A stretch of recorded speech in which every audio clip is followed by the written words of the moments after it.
Apendicite é o seguinte: acontece assim, é uma doença, todo mundo conhece, e ela começa ali a se manifestar uma dorzinha em volta do umbigo, depois pode vir uma febre, e depois de algumas horas essa dor vai se localizando num lugar específico aqui do abdômen, mais embaixo, à direita, e a dor vai ficando mais intensa, e a febre vai aumentando a frequência, ficando um pouco pior, a pessoa às vezes vomita, tem náuseas, vomita, e aí existem alguns sinais do exame físico que a gente consegue detectar, que são muito específicos, de que está tendo alguma coisa no abdômen dessa pessoa, algum processo infeccioso, inflamatório, infeccioso, e que há uma necessidade de uma intervenção rápida.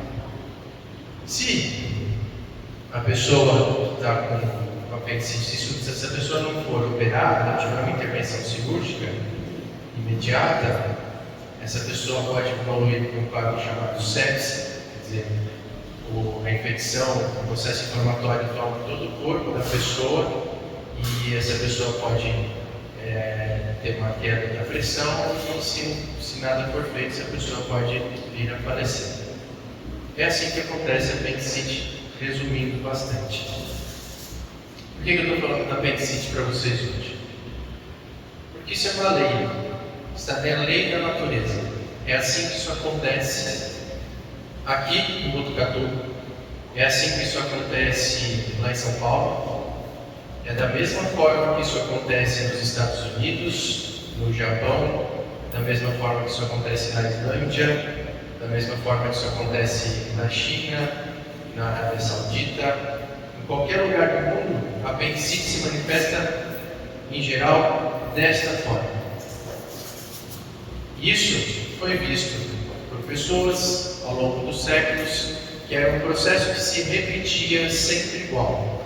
Era sempre assim que acontecia, e aí, à medida que foi se podendo ver as pessoas que morriam disso e abrir e ver o que estava acontecendo, e assim foram se desenvolvendo as cirurgias, descobriu-se a forma de salvar essas pessoas, e ao longo do tempo também se descobriu, depois de todo esse quadro clínico, se entender muito bem todos esses passos até o óbito da pessoa, o que causava, através de exames de imagem, exame de anatomatológico, quando se abre o corpo da pessoa e se vê o que está acontecendo, o que causava realmente.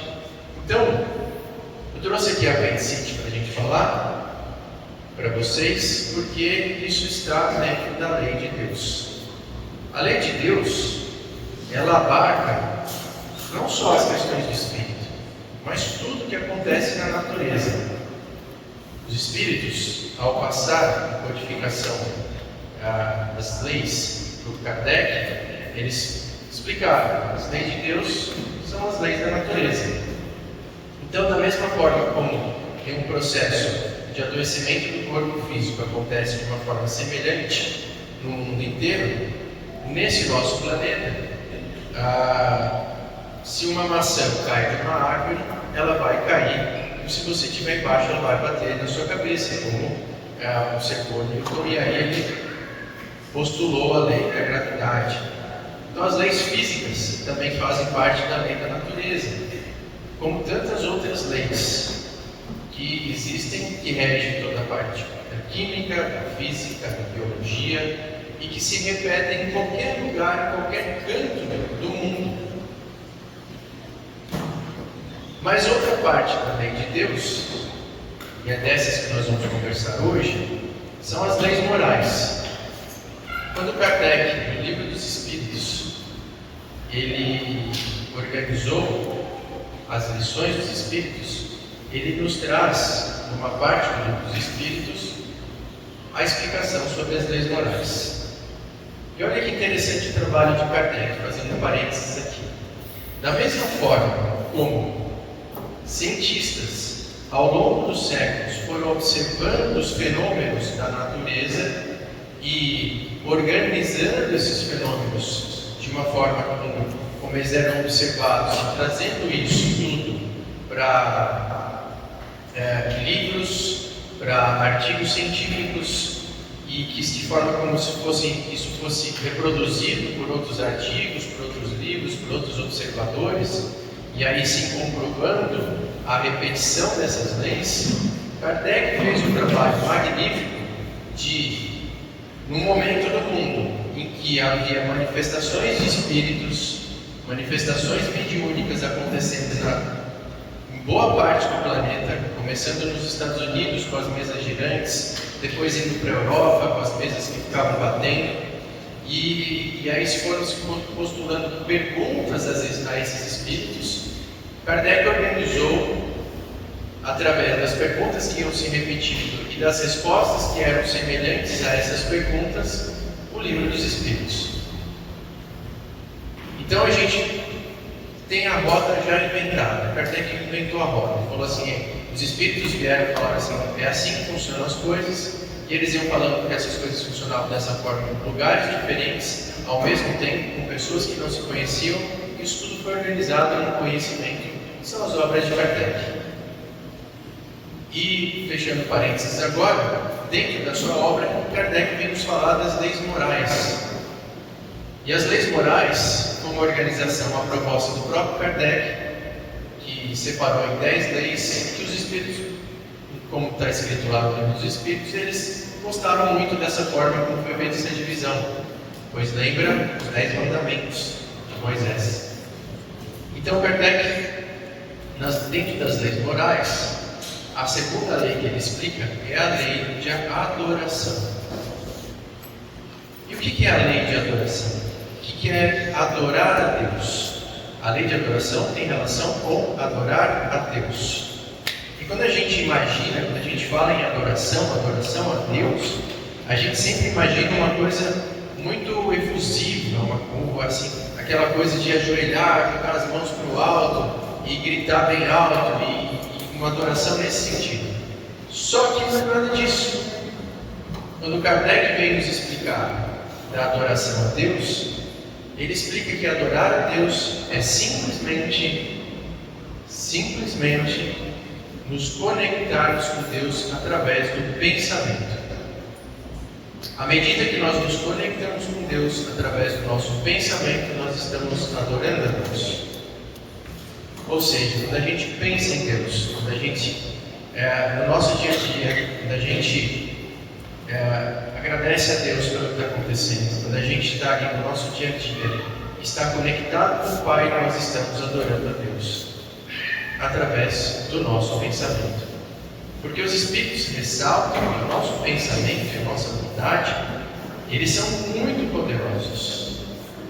Muito poderosos. E eles conseguem fazer coisas que vão muito além do nosso corpo físico, atingir distâncias que são muito...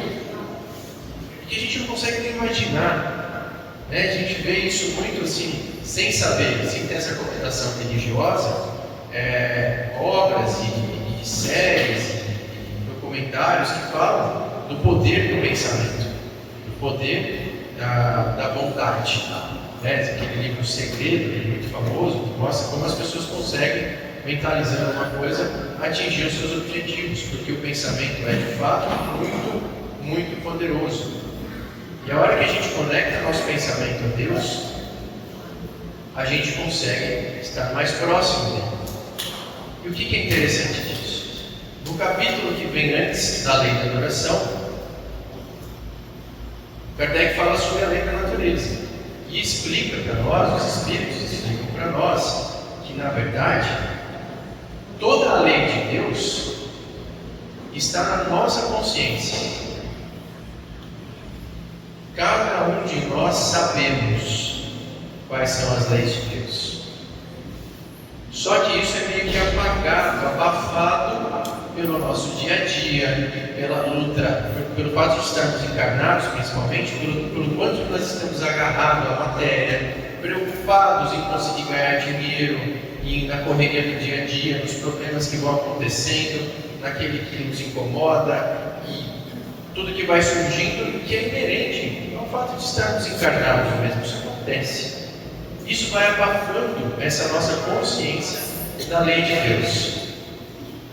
Só que os Espíritos também nos ensinam que quanto mais próximos nós agirmos de acordo com a lei de Deus, mais felizes nós seremos. E aí a gente entende, voltando ali na lei da adoração, que quanto mais a gente conseguir manter o nosso pensamento em Deus, ou seja, adorando a Deus, mais fácil a gente vai atingir essa consciência das suas leis e mais nós vamos agir de acordo com essas leis. E menos nós vamos transgredir essas leis. O que são as leis? As leis que estão ali e são colocadas dessa forma. Ela existe, ela é real. E quando a gente vai contra essa lei, o que acontece? Tem consequência. É ação e reação. E se a gente, quanto mais a gente esquece, deixa o mundo nos abafar com as coisas da matéria e ficamos longe de Deus, mais fácil que a gente transgrida a lei de Deus. E aí a consequência vem.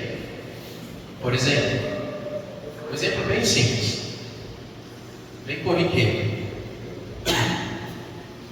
Se alguém bebe em excesso, o que acontece no outro dia? Tem ressaca. O que é ressaca? É uma reação do corpo àquele excesso de álcool, inflamação, o fígado fica demasiado, e a gastrite causada pelo álcool. Há toda uma consequência física de uma transgressão da lei de Deus relacionada ao equilíbrio do nosso corpo físico. Se alguém não dorme o suficiente, vai ter sono no dia seguinte. É ação e reação. Se alguém, por exemplo, se há uma relação extraconjugal, haverá sofrimento, haverá culpa, haverá pesar. E aí, por assim vai. A lei de Deus, quando a gente fala, por exemplo, em relação extraconjugal, quando a gente fala em irritação, explosões de raiva, todo tipo de situação como essa, a gente está ferindo leis de Deus relacionadas aos relacionamentos entre seus filhos, entre os filhos de Deus. Das leis do amar ao próximo como a si mesmo,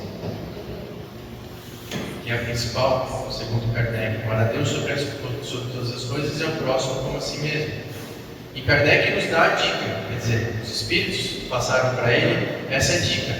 A gente vai saber, quando é que a gente sabe que a gente está transgredindo a lei de Deus? Uma coisa eu já falei, que é os excessos. Qualquer tipo de excesso é uma transgressão à lei de Deus. E a segunda coisa é quando a gente pergunta, será que o que eu estou fazendo eu gostaria que fizesse comigo? São duas dicas que eles dão. Se a gente tiver na mente isso, será que eu gostaria? O que eu estou fazendo, a atitude que eu estou tendo aqui, eu gostaria que fizesse comigo? Será que se eu parar numa vaga de deficiente, sem ter deficiência, e alguém com deficiência precisasse dessa vaga, será que eu gostaria se fosse o contrário? Só para dar um exemplo aqui, rápido. E assim vai. E o quanto mais a gente estiver, então, nessa adoração a Deus, ou seja, o pensamento elevado a Deus, mais consciência nós vamos ter nos nossos dias em cada ação da nossa vida. Porque cada dia de nossa vida é uma oportunidade de fazer o bem. Cada dia da nossa vida é uma oportunidade de caridade. Porque nós estamos em relação com outras pessoas o tempo todo. E a forma como nós reagimos, a forma como nós somos indulgentes, entendendo que as outras pessoas também têm defeitos, a forma como nós tratamos as outras pessoas, o quanto que a gente consegue fazer os nossos pequenos sacrifícios, nos colocando por último na fila, isso num sentido mais amplo que vocês possam imaginar, melhor nós estamos indo cada vez mais de acordo com essa lei de Deus.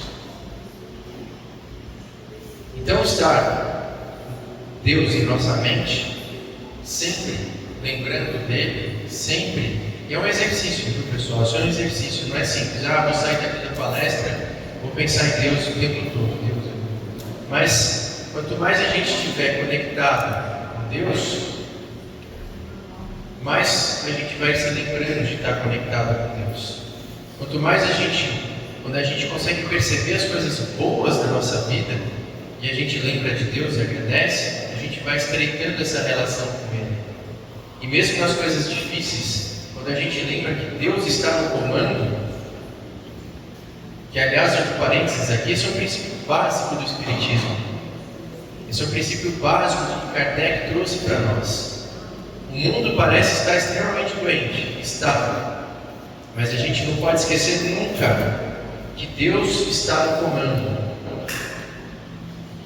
Espiritismo não é mediunidade, não é comunicação com os espíritos, não são os guias. Espiritismo é lembrar que Deus está no comando, que Ele é o nosso Criador, que Ele é quem nos criou, que Ele é quem governa o universo e que Jesus está no comando desse planeta. É isso que o Espiritismo nos traz. O resto é secundário. Porque se a gente conseguir trazer isso para dentro de nós, fica muito mais fácil viver a vida, o jugo fica muito mais leve, fica tudo muito mais tranquilo. E aí, para complementar, dentro desse conceito de adoração a Deus, a lei da adoração, Kardec pergunta para os espíritos sobre a prece. Seria a prece uma forma de adoração a Deus? E os espíritos respondem que sim, é um tipo de adoração a Deus. E a prece tem que ser feita de uma forma muito sincera, muito verdadeira, com o coração. Dr. Hauer, nosso médico espiritual, ele sempre fala assim, o seguinte: olha, não é ficar contando bolinha, com todo respeito a rezar o terço, mas que brinca assim que as pessoas vão rezar o terço, mas estão com a cabeça na janta. Vão rezar o terço, mas estão com a cabeça no problema. Às vezes estão até pensando mal dos outros quando está com o terço na mão, fazendo aquela oração repetida. Mas é lógico, se eu pegar um terço na mão, rezar o Pai Nosso, rezar a Ave Maria com coração, com fé, com entrega, é muito válido. Mas a prece é um momento de meditação, é um momento íntimo, é um momento de isolamento, um momento que a gente, na nossa quietude, a gente se conecta com Deus. E a hora que a gente vai adorar a Deus, a gente vai louvar a Deus, a gente vai pedir e a gente vai agradecer. E aí eu queria encerrar a conversa de hoje falando de pedir. Não tem problema nenhum em pedir. Nenhum, não está errado. A gente pode pedir para Deus, sim. Às vezes a gente fica com vergonha e fala: estou pedindo. Mas será que são coisas materiais? Estou pedindo a solução dos meus problemas. E quando a gente está no Espiritismo, a gente vai estudando, a gente fica assim: puxa, mas se é uma prova que eu tenho que passar, será que eu tenho que pedir por conta dessa prova? Sim, isso faz parte. Só que como é que a gente pede para Deus? Conversando com Deus. E como é que Deus atende a nossa prece, aos nossos pedidos? Muitas vezes, embora Deus leve em consideração quanto nós estamos sendo resignados em relação às provas, Deus se entende, na sua sabedoria infinita, que nós precisamos passar por algumas provas realmente. Elas são necessárias.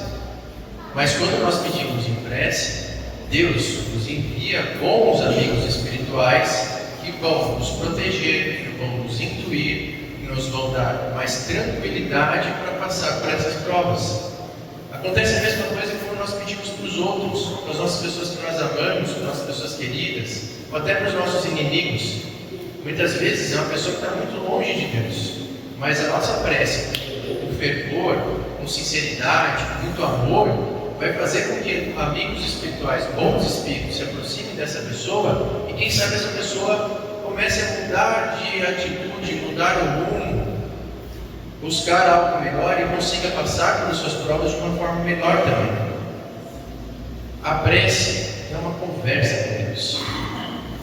Prece é uma conversa como a gente vai, em vez de segunda aqui, vem conversar com os guias e pedir, conversar. É a mesma coisa. É sentar em silêncio, sozinho, e conversar. Deus, olha, a vida não está fácil. Aconteceu isso. Pai, é um pai, nosso pai. Pai, está difícil, me ajuda a passar por isso. Pai, eu estou precisando muito passar por isso. E tá, eu estou fraquejando, eu preciso conseguir. É assim que a gente conversa com Deus. E à medida que nós fazemos a prece, e essa prece é uma rotina, com tantos outros hábitos importantes que a gente tem que ter na vida, a gente vai estreitando, se aproximando de Deus cada vez mais. E facilita, inclusive, essa comunhão com Deus através do nosso pensamento o tempo todo. Porque se Ele está comigo, se eu fiz essa ligação, se eu liguei a tomada ali, a certeza da ligação com Deus, quando eu estiver no trânsito e alguém me fechar, isso é muito raro em Botucatu, mas quando eu estiver no trânsito e alguém me fechar, eu sei que eu vou ficar mais calmo. Tudo bem, eu já errei, já fiz a mesma coisa, provavelmente nem percebi. Tudo bem. E aí a gente fica mais leve. Quando a gente está em casa, a esposa, o marido, o filho, o pai, a mãe, às vezes dá uma alfinetada na gente sem querer. A gente está com Deus na cabeça, está aqui na mente. Tudo bem, não vou retrucar, não vou rebater. E a gente fica mais leve, porque a gente não aumentou aquele ciclo de raiva, de irritação. Parou aqui, né, gente? Chega, não precisa. E aí a gente sai com aquela sensação de missão cumprida, tipo sexo. Que bom, estou de acordo com a lei de Deus. E a gente sente isso no nosso coração.